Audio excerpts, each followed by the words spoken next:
الرجیم بسم اللہ الرحمن الرحیم یا ایہا الناس قد جاءتکم موعظۃ من ربکم وشفاء لما فی الصدور وہدی ورحمۃ للمؤمنین قل بفضل اللہ وبرحمتہ فبذلک فلیفرحوا وخیر مما یجمعون صدق اللہ مولانا العظیم وصدق رسولہ النبی الامین الکریم ونحن علی ذلک من الشاہدین والشاکرین۔ برادران اسلام، محترم بزرگوں اور عزیز ساتھیوں اور پیارے بچوں، میں نے سورہ یونس کی 57 اور 58 دو آیات آپ کے سامنے تلاوت کی ہیں۔ اللہ رب کریم کا ارشاد ہے، اے تمام انسانوں، اے لوگو، تمہارے پاس تمہارے رب کی طرف سے نصیحت آ گئی ہے۔ یہ وہ چیز ہے جو دلوں کے امراض کی شفا ہے، اور جو اسے قبول کر لیں ان کے لیے رہنمائی اور رحمت ہے۔ اے نبی صلی اللہ تعالیٰ علیہ وآلہ وسلم، کہو کہ یہ اللہ کا فضل اور اس کی مہربانی ہے کہ یہ چیز اس نے بھیجی، اس پر تو لوگوں کو خوشی منانی چاہیے۔ یہ ان سب چیزوں سے بہتر ہے جنہیں لوگ سمیٹ رہے ہیں۔ رمضان المبارک کا مقدس مہینہ، بابرکت مہینہ سایہ فگن ہے، اور اس کی 20 تاریخ ہے۔ 20 تاریخ ایک بہت اہم اسلامی تاریخ میں ایک دن ہے جس میں اللہ رب کریم نے امت مسلمہ کو ایک بہت بڑی فتح سے بھی نوازا تھا۔ یہ فتح مکہ ہے۔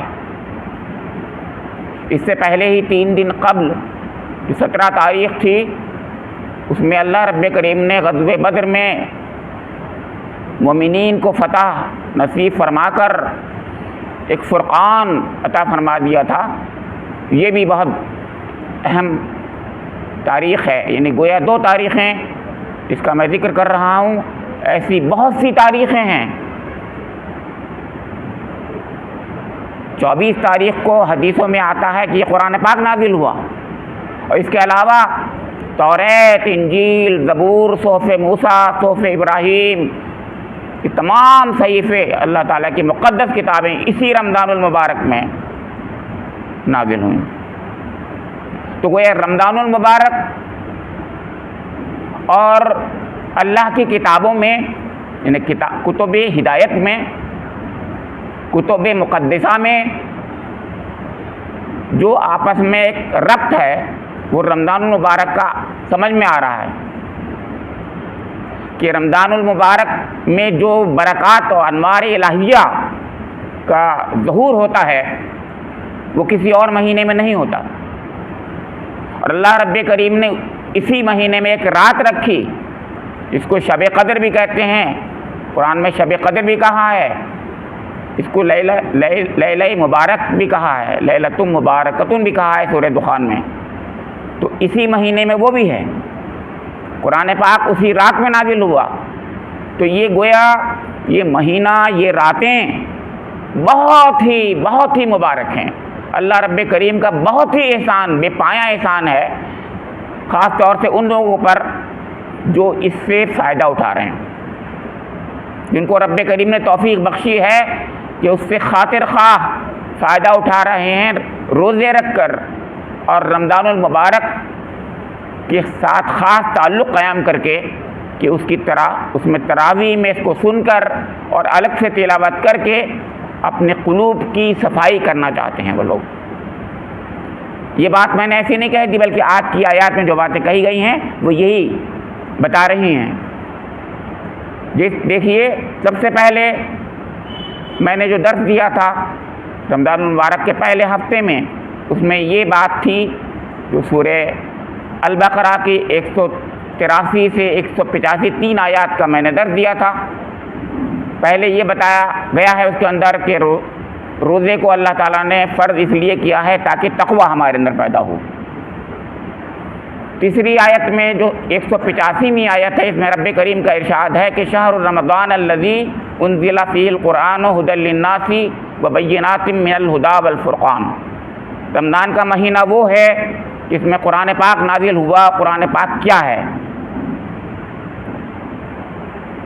کہ یہ ھدی للناس ہے، اور یہ ھدی للناس کے ساتھ میں بینات من الھدی والفرقان ہے، یعنی وہ روشن دلائل اور وہ کسوٹی حق و باطل کی فراہم کرتا ہے، جس کا وہ انسان جو مومن انسان ہے اس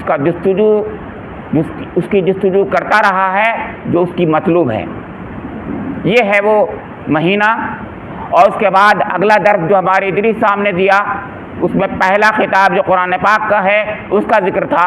اس میں فرمایا یا ایھا الناس اعبدوا ربکم الذی خلقکم والذین من قبلکم لعلکم تتقون۔ پہلا خطاب قرآن پاک کا اس میں یہی ہے۔ اور آج کا خطاب جو آپ کے سامنے رکھ رہا ہوں وہ یہ ہے یا ایھا الناس۔ تو میں نے تینوں درسوں میں یا ایھا الناس کا ذکر کر دیا۔ ھدی للناس اس میں تھا، یا ایھا الناس ادھر تھا، اب آج پھر یا ایھا الناس ہے۔ اس کا مطلب یہ ہے کہ قرآن پاک تمام انسانوں کے لیے آیا ہے۔ بدقسمتی سے یہ مسلمانوں کی کتاب بن گئی ہے۔ یہ مسلمانوں کی کتاب نہیں ہے، تمام انسانوں کی ہدایت کے لیے ہے۔ بدقسمتی سے ہم نے نہیں پہنچائی یہ کتاب تمام انسانوں کو۔ تو گویا پہلی ہماری ذمہ داری یہ تھی کہ اس کو ہم تمام انسانوں تک پہنچاتے جس مقصد کے لیے یہ نازل ہوا تھا۔ تو آج سے ہم یہ عزم کریں کہ اس کو تمام انسانوں تک پہنچائیں گے جہاں تک ہو سکے گا، جو بھی ہماری چھوٹی بہت کوشش ہوگی۔ پہلی فرصت میں یہ کوشش کرنا چاہیے ہمیں کہ ہم ان بندوں تک اس قرآن پاک کو پہنچا دیں جن تک یہ نہیں پہنچا ہے۔ فرمایا کہ یا ایھا الناس قد جاءتکم موعظۃ من ربکم وشفاء لما فی الصدور۔ اے لوگو، یقیناً تمہارے رب کی طرف سے موعظہ آ گئی ہے، نصیحت آ گئی ہے، وشفاء لما فی الصدور، اور دلوں کی بیماریوں کی ہیلنگ آ گئی ہے، شفا آ گئی ہے، اور ہدایت آ گئی، وہدن، ہدایت آ گئی ہے، ورحمتن، اور رحمت للمومنین، مومنین کے لیے رحمت آ گئی ہے۔ ایک ہی آیت میں قرآن پاک کی 4 خوبیاں بیان فرما دی۔ پہلی خوبی قرآن پاک کی یہ ہے کہ یہ موعظہ ہے۔ دوسری خوبی، دوسرا وصف اس کا یہ ہے کہ یہ شفاء لما فی الصدور ہے۔ تیسری خوبی، تیسرا وصف اس کا یہ ہے کہ یہ ہدایت ہے، ہدن ہے۔ چوتھی خوبی اس کی یہ ہے کہ یہ رحمت ہے۔ یہ تو صرف یہیں کی بات ہے، پورا قرآن دیکھتے چلے جائیے، آپ دیکھیں گے لو انزلنا هذا القرآن على جبل لرأيته خاشعا متصدعا من خشية الله وتلك الأمثال نضربها للناس لعلهم يتفكرون۔ ارے کتنی آیات ہیں جس میں اللہ رب کریم اپنے کلام کے اوصاف کا، اس کے وصف کا، اس کی خوبیوں کا، اس کے نعمت عظمیٰ ہونے کا بار بار ذکر فرما رہا ہے، اور یہ بتاتا ہے کہ اس سے بڑی کوئی نعمت ہے ہی نہیں جو اللہ رب کریم نے انسانوں کے لیے کبھی بھی کسی کے لیے بھی کسی زمانے میں بھی بھیجی ہو۔ تمام پوری تاریخ انسانی اور تمام انسان قیامت تک کے لیے، ان سب کے لیے سب سے بڑی نعمت جو ہے یہ قرآن پاک ہے۔ اس کی یہی آفاقیت ہے، تمام انسانوں کے لیے ہے۔ تو اسی آفاقیت کو یاد دہانی کے لیے میں آپ کے سامنے یہ آیات ذکر کر رہا ہوں، بیان کر رہا ہوں، تھوڑا سا ایک جھلک بتا رہا ہوں، دکھا رہا ہوں آپ کو۔ اب یہ اس کے اندر کیا بات ہے، یہ 4 باتیں کیا ہیں، ذرا اس کی طرف توجہ ہم کریں۔ اللہ تعالیٰ نے 4 باتیں فرمائی ہیں تو زندگی کے تمام امور پر یہ حاوی ہیں۔ انسانی زندگی میں جو بھی انسان چاہتا ہے، جتنا کچھ چاہ سکتا ہے، اس سے زیادہ کچھ اور ہے ہی نہیں جو ان 4 باتوں میں، 4 اوصاف میں قرآن کے ذکر کر دیے گئے ہیں۔ اب میں اس کی ذرا سی اس اجمال کی تفصیل یہ ہے کہ پہلی چیز انسان کی ظاہر کی اصلاح ہونی چاہیے. سب سے پہلی چیز کیا ہے؟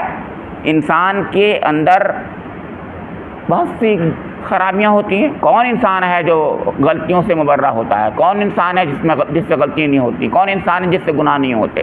لیکن ہر یہ شخص مومن کم سے کم یہ چاہتا ہے کہ اس کی اصلاح ہو جائے. ہر مومن یہ چاہتا ہے کہ وہ زیادہ سے زیادہ گناہوں سے بچ جائے. ہر مومن یہ چاہتا ہے کہ وہ جہنم سے بچ جائے. ہر مومن یہ چاہتا ہے اس کے اندر کوئی کمی نہ رہے. تو چنانچہ ظاہر کی اصلاح کے لیے قرآن پاک کو بتایا کہ یہ موعظہ ہے. تو موعظہ ظاہر کی اصلاح. ظاہر کی اصلاح ہم نے دیکھا کسی کے اندر کہ وہ چلتا ہے ذرا سا تو ذرا اس کے اندر تھوڑا سا اکڑ کے چلنے کی عادت ہے. تو میں نے اپنے بھائی سے کہا کہ بھائی اکڑ کے مت چل، اللہ کو یہ پسند نہیں ہے چال. یہ متکبرین کی چال ہوتی ہے. یہ ظاہر کی اصلاح ہو گئی. بھائی کہہ کے کہا، محبت سے کہا، دل سوزی سے کہا کہ بھائی میں نے دیکھا چال تم ذرا چال چلتے ہو تو یہ وہ چال اچھی چال، مومنانہ چال نہیں ہے. میں نے دیکھا ایک مومن تھا میرا بھائی، وہ مومن جو تھا اچھا خاصا ٹھیک ٹھاک ہے بہت، لیکن اچھا خاصا اپنے لوگوں کے درمیان میں یعنی نہ جانتے ہوئے لاشعور میں غیبت کر رہا ہے. میں نے کہا بھائی سنو، یہ جو ہے اللہ کو پسند نہیں ہے، غیبت ہو گئی، یہ تو غیبت ہو گئی، اس کو نہیں کرو. یہ اصلاح ہے، یہ میری بھی ذمہ داری ہے، اور قرآن پاک اس لیے ہی آیا تھا. تو یہ ظاہر کی اصلاح کرنا ہے.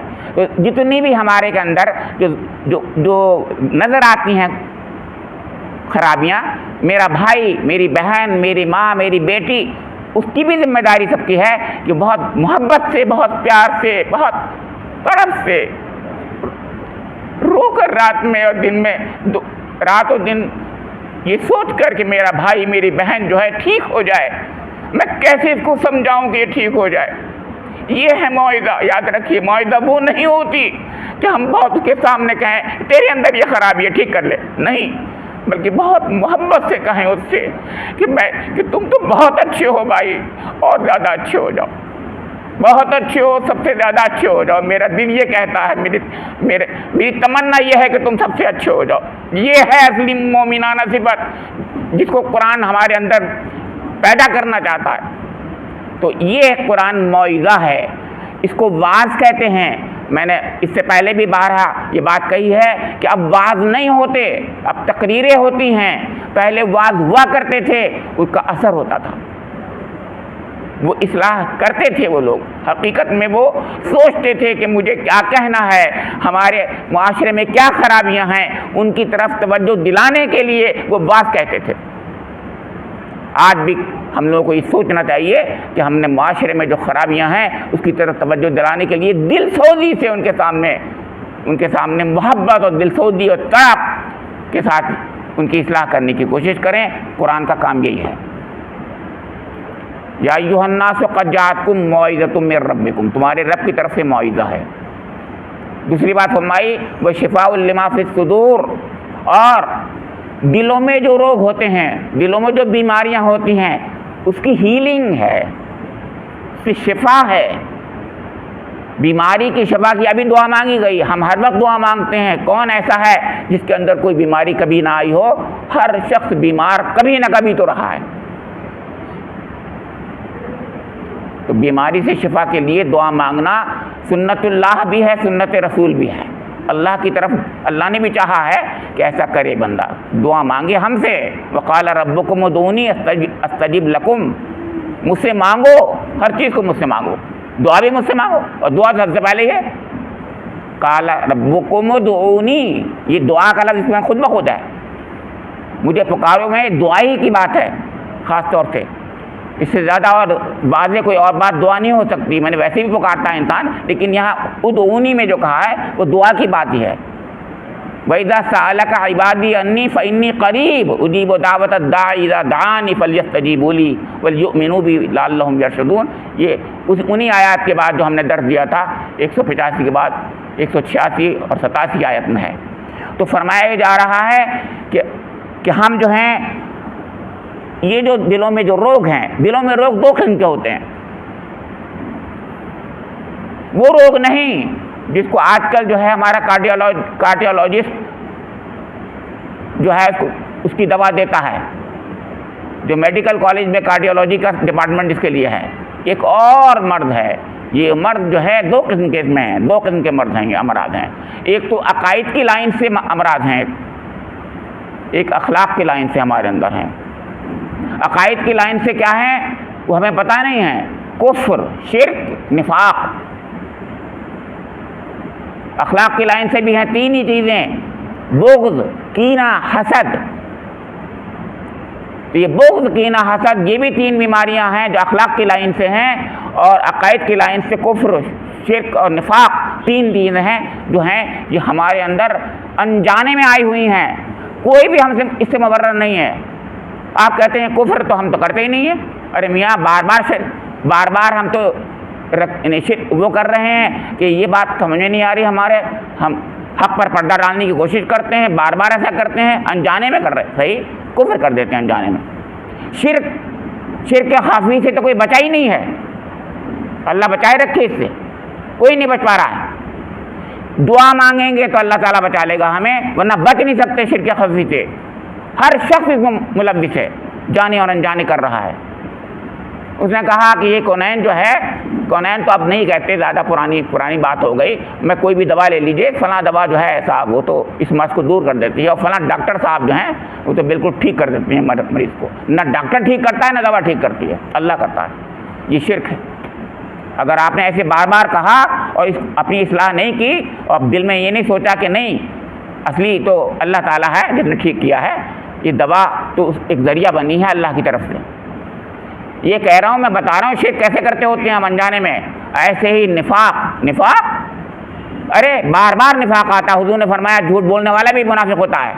ہم کتنی بار جھوٹ بول دیتے ہیں جانے انجانے میں، منافقت نہیں کرتے ہوتے ہیں اس وقت. ہم ذرا سی بات میں غصہ کرنے لگتے ہیں، یہ حضور نے نہیں فرمایا کہ وہ بات پہ گالی گلوچ پہ آ جائے.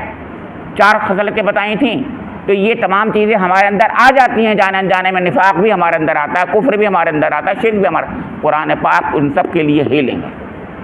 صرف قرآن پاک نسخہ کیمیا ہے، یہی پرسکرائب کرتا ہے آپ کو کیسے ان مرضوں سے نجات ملے گی. بہترین حاذق طبیب یہی ہے. سب سے بڑا طبیب جو ہے اللہ تعالیٰ اور اس کا کلام ہے. یہی ہے جو ہم کو ٹھیک کرتا ہے، کیونکہ یہ اللہ کا کلام اللہ کی صفت ہے. تو فرمایا کہ وہ شفاء لما فی الصدور، 2 باتیں فرمائی. اب یہ دونوں چیزیں منفی نوعیت کی تھیں، نگیٹو چیزیں تھیں، یعنی کچھ کمیاں ہمارے اندر جو تھیں ان کو دور کرنے کا ذکر پہلے اللہ تعالیٰ نے کر دیا. پہلے ظاہری کمیوں کو دور کرنے کا سامان بتایا کہ قرآن پاک ظاہری کمیوں کو سب کو دور کر دیتا ہے، یعنی موعظہ کے ذریعے سے جس کا میں نے ذکر کیا. دیکھا کسی کے اندر فلاں خرابی ہے، اس کو دور کر دی. قرآن پاک خود کرتا ہے دور. پھر اندرون میں جو قلب میں بیماریاں تھیں اس کو دور کیا. تو ظاہر سے باطن کی طرف چلے گئے، لیکن ہیں سب کمیاں نگیٹو چیزیں ہی. اب پازیٹیو چیزوں میں آئیے آپ. جب نگیٹیوٹی بالکل ختم ہو گئی تو پازیٹیوٹی ڈیولپ ہوگی. سمجھ رہے ہیں آپ کہ جب نگیٹیوٹی جب تک نہیں جائے گی تب تک پازیٹیوٹی نہیں آ سکتی. وہ نگیٹیوٹی سب کو کھاتی چلی جائے گی پازیٹیوٹیز کو. تو پہلے پوری نگیٹیوٹی سے اپنے کو بالکل مبرہ کر لیجئے، دور کر لیجئے. پہلی فرصت میں یہ کام کرنے کی ضرورت ہے. پھر اب آئیے تیسری چیز ہے، ایک ہے ہدایت ہے. یہ وہ ہدن. تو پہلی پازیٹیو صفت یہ ہے کہ ہدایت ہے، یعنی شاہراہ حق دکھاتا ہے. حق کی شاہراہ کون سی ہے؟ جو جنت کی طرف لے جاتی ہے، اور کوئی نہیں حق کی شاہراہ. صراط مستقیم جو توحید کی راہ ہے، توحید کی راہ صراط مستقیم ہے جو جنت الفردوس کی طرف لے جاتی ہے، جو اللہ کی رضا کا راستہ ہے. یہ 3 باتیں میں نے کہنی، تینوں باتیں ایک ہی ہیں، الگ نہیں ہیں. تو اللہ کی رضا کا راستہ یہی ہے صرف. تو اللہ کی رضا کے راستے میں کون نہیں چاہے گا اپنے رب سے تعلق قائم کرنا؟ مومن تو چاہتا ہی ہے. ہر انسان بھی جس کا خمیر روح، اس روح سے جو اللہ کی اسپارک، ڈیوائن اسپارک سے بنی ہے. روح ہی اللہ تعالیٰ نے فرمایا، روح ہی فرمایا، وہ روح اللہ کی طرف سے آئی ہوئی ہے. وہ اسی اللہ کو پسند کرتی ہے، اسی کا قرب حاصل کرنا چاہتی ہے. تو اسی قرب کے حصول کے لیے اللہ تعالیٰ نے راستہ دکھایا ہے. یہ راستہ شارع حق جو ہے اس قرآن پاک کے ذریعے سے دکھایا ہے، یہ ہدن ہے. اور جب یہ راستہ دیکھ لیتا ہے انسان تو پھر رحمتوں کی بارش ہوتی ہے. یہاں تک انسان کا کام تھا. میں کہنا یہ چاہ رہا ہوں اب یہ تین جو منزلیں تھیں، پہلی منزل اصلاح حال کی، اصلاح ظاہر کی، پھر اصلاح باطن کی، پھر اس کے بعد شاہراہ حق کے حصول کی. وصول اللہ کہتے ہیں ہم لوگ اس کو. وصول اللہ یہی ہے، جنت کی طرف جانے کی تمنا اور اسی کے لیے قرب خداوندی کے حصول یہی ہے. تو جب تینوں چیزیں حاصل ہو جاتی ہیں یا اس کے ذریعے سے حصول ہو جاتا ہے تو اللہ کی رحمتوں کی بارش ہونے لگتی ہے. پھر اس کا تصور ہم نہیں کر سکتے. اسی قرآن پاک کے ذریعے سے، یہ قرآن پاک ہی ہے جو آخر فرمایا رحمت للمومنین، فرمایا یہ رحمت بن جاتا ہے لوگوں کے لیے. اس کا کوئی تصور ہی نہیں کر سکتا کہ یہ کیا چیز ہے رحمت. وہ کون سی رحمت ہوگی؟ دیدار الہی اس کا پہلا درجہ ہوگا. اس رب کی خاطر ہم نے قربانیاں دی ہیں، جس سے ہم محبت کرتے ہیں، اسی کے دیدار سے جب ہم سرفراز ہوں گے تو یہ پہلا درجہ ہوگا رحمت کا اس کے. اور پھر کتنے درجے ہوں گے اللہ جانتا. تو پھر فرمایا اللہ رب کریم نے کہ قل بفضل اللہ و برحمتہ، آپ فرما دیجئے نبی اکرم بفضل اللہ، یہ اللہ کے فضل سے ہی ہے. یعنی یہ کچھ جو میں آج یہاں بیٹھ کر پڑھ رہا ہوں یہ بھی اللہ کے فضل سے ہے. جو قرآن پاک نازل کیا گیا ہے یہ بھی اللہ کے فضل سے ہے. اللہ تعالیٰ چاہتا تھا کہ اپنے بندوں پر فضل کی، خصوصی فضل و رحمت کی بارش فرمائے. ہم بہت خوش قسمت ہیں کہ امت محمدیہ میں ہم شامل ہیں. ہم بہت خوش قسمت ہیں کہ اس زمانے میں ہیں جبکہ اللہ رب کریم کا یہ آخری کلام، آفاقی کلام، سب سے بہتر کلام، نعمت عظمیٰ اللہ رب کریم نے یہاں پر دنیا میں جو ہے بھیج دی ہے، نازل فرما چکا ہے. تو فرمایا قل بفضل اللہ، یہ سب کچھ اللہ کے فضل سے ہے، وبرحمتہ، اور اس کی رحمت سے ہے. یعنی گویا اس کی رحمت کا ظہور اس دنیا سے شروع ہو جاتا ہے. اس دنیا کی زندگی ہی سے رحمت کا ظہور شروع ہو جاتا ہے جب انسان اس کی طرف متوجہ ہوتا ہے اس قرآن پاک کے ذریعے سے. کس کی طرف؟ رب کریم کی طرف. رب کریم کی طرف متوجہ اس قرآن پاک کے ذریعے سے ہوتا ہے تو اللہ تعالیٰ کی رحمتوں کی بارش شروع ہو جاتی ہے. اس دنیا میں ہر لمحے وہ محسوس کر سکتا ہے کہ اللہ کی رحمت کی بارش ہو رہی ہے. تو قل بفضل اللہ و برحمتہ فبذلک فلیفرحوا، تو اس پر تو خوشیاں منانا چاہیے. ہمیں اس پر تو خوشیاں منانا چاہیے، لوگوں کو خوشی منانی چاہیے. کیوں؟ کیونکہ اس سے بڑی اور نعمت کوئی اور نہیں ہے. ہوا خیر مما یجمعون، جو کچھ بھی لوگ دنیا والے جمع کر رہے ہیں،